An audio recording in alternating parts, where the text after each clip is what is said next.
Welcome to another episode of Into the Pot, the show where I review different pieces of media, what they meant to me, and how they've added flavor to the stew of my life. Today we're talking about Squid Game, Season 3. As always, I'll start with the good, then the bad, and then finish off with the themes and details that resonated with me. Beware there will be spoilers ahead, so let's start off with the good. So, Squid Game Season 3 is a really great follow up to Season 2 in the sense that it was just as thrilling. Honestly, the games were dark.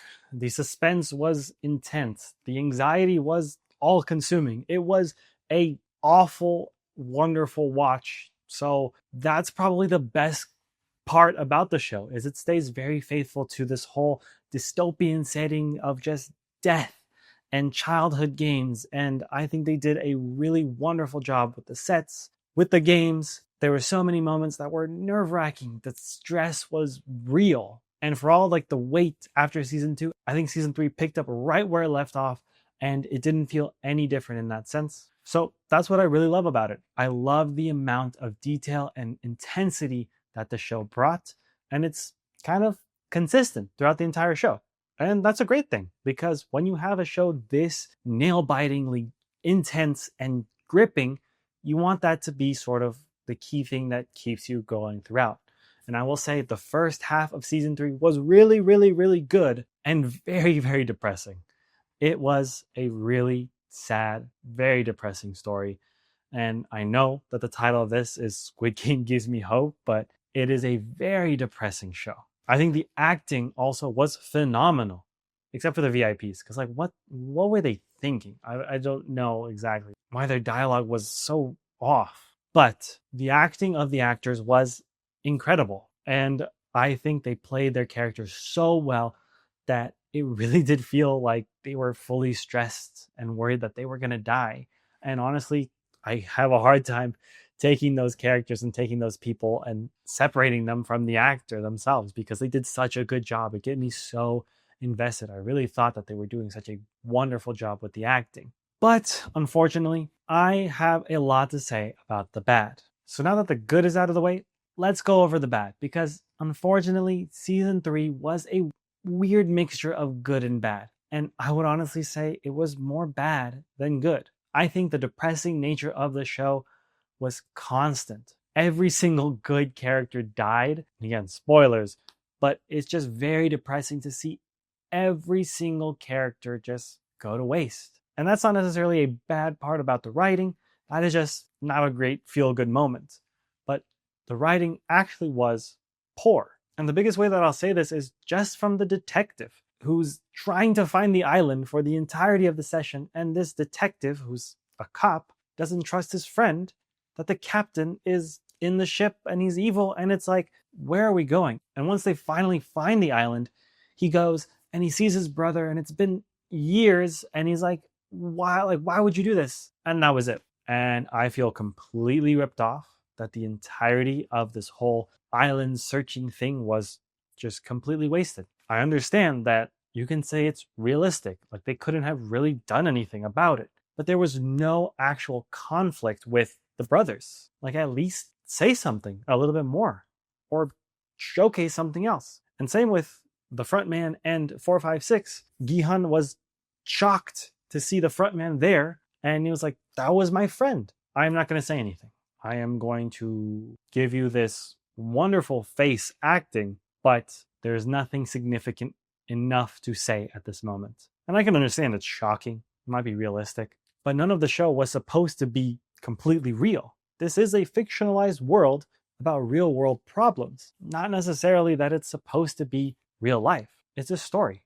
And I think stories deserve to give justice to their characters, to let them communicate better, to let them fill in the audience in certain aspects and not have this sort of buildup just completely fizzle out. And I think that was probably the worst part about the show for me. It is wonderful in the way that it portrays things, but then all of a sudden you're like, they're not communicating. You've built this up for so long, and then it turns out like,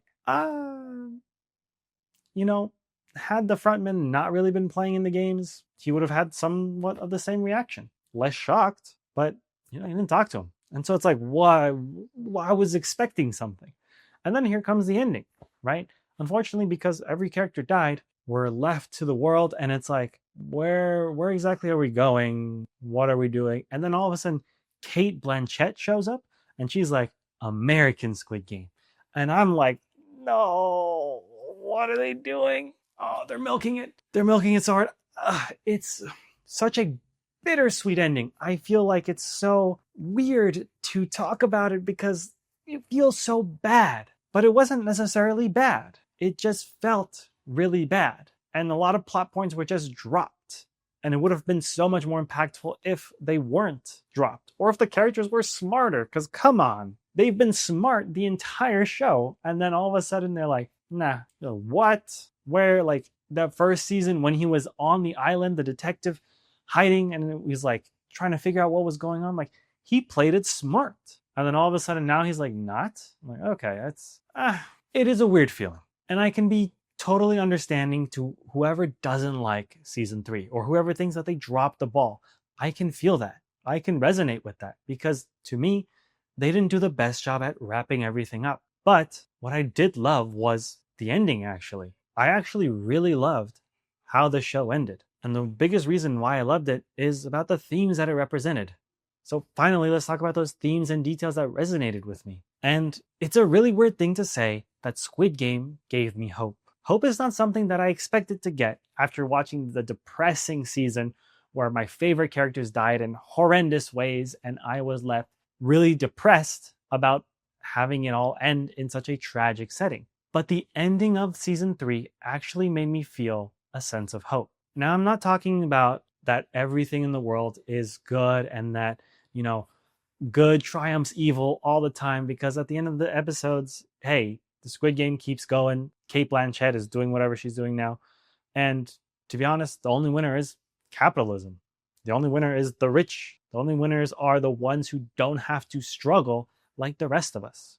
So I have to ask the question, why did that give me hope? And I watched the entire arc of 456, Gi-hun, was honestly very touching. I feel like when he had started, he was not a great father. He entered these games.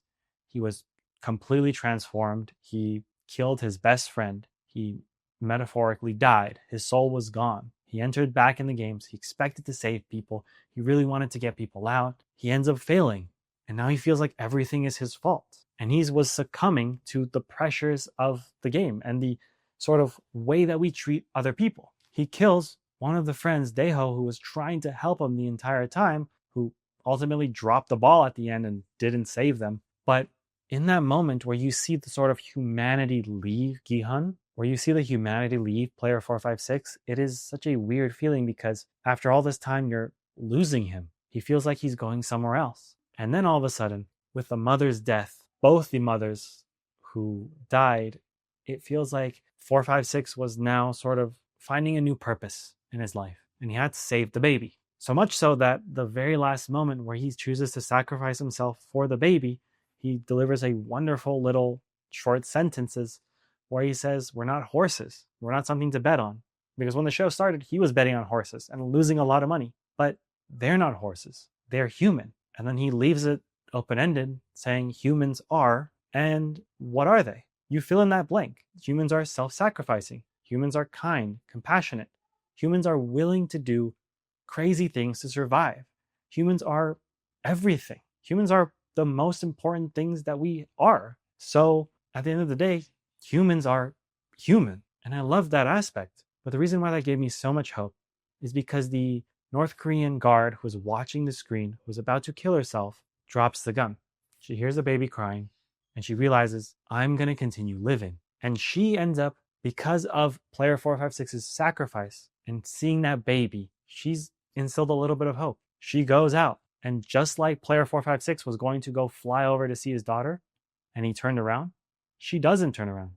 She's going to go try to find her daughter in China. And I think that's like such a hopeful feeling. I think Squid Game gave me a lot of hope because at the end of the day, the humanity of Gi-hun and many of the characters was preserved. They didn't go down this rabbit hole of hatred and fear. They ended up remaining human. And I think that's such a poetic way to talk about people. Because I see so many people, they're like, just throw the baby off the edge and stuff like that. And it's like, yeah, he could have done that. He had already lost himself. But the point is that he didn't. And the most important part is he stayed true to himself. And a lot of people say that survival is the most important thing, that you should focus on doing everything you can to survive. And it's like, at a certain point, the dignity of humanity shouldn't be tarnished in the act of survival. We shouldn't be forced to hurt each other just so that we can live to see another day. And I think that message gives me a lot of hope, because I know that the world is a really rough place right now. And there's a lot of people worried about survival. There's a lot of people feeling like we have to do incredible things that no one would ever see as moral in order to live. We have to do so many things, and all these other countries that feel just that we need to survive in this sense. And it's like, no, we don't need to survive. We need to live, and we need to live with dignity, and we need to live with kindness. And we need to pass hope to the future generation. Because even though that baby was really CGI'd, I feel that that baby was the future. Not just because it was one random CGI baby, but because it represented the future as a whole. And we need to be hopeful and a little bit self-sacrificing so that we all together can provide a future. And so that's why Squid Game gave me a little bit of hope. It made me realize that everyone out there isn't awful. Everyone out there isn't willing to sacrifice a baby. Everyone out there is not willing to be a villain just to survive. Even though life is really hard and will beat you down. And a Squid Game whole franchise will break you down and make you feel soulless. But at the end of the day, player 456 held on to his soul. And if he can do that, I know that there's so many people out there who are willing to do that too. And that gives me all the hope in the world for us and for our future, because I think humanity is one of the most important things we need to treasure. So, with all that in mind, I would happily give Squid Game Season 3, specifically Season 3, an 8 out of 10. I think definitely it could have been bumped up to a 10 out of 10 had the sort of narrative blocks not been dropped. But overall, really great show. And Season 1 was incredible. Season 2 was very good. Season 3 was good. And I think it did decline in quality, but I would still give it an 8 out of 10. It was riveting to watch, stressful, and I still feel anxious just even thinking about it. So that's how it was. That's how I would rate it. So there you have it. I gave you my thoughts and opinions about what Squid Game Season 3 meant to me. And now I want to hear what you all think about it down in the comments. Do you agree or disagree with my opinions and the general consensus about it? Let me know. And if you enjoyed the video, consider dropping a like and subscribing for more. As always, check the links in the description for my main video essay channel and my Patreon to support the channel and recommend media for me to review next. Thank you all for watching, and I'll see you all next time.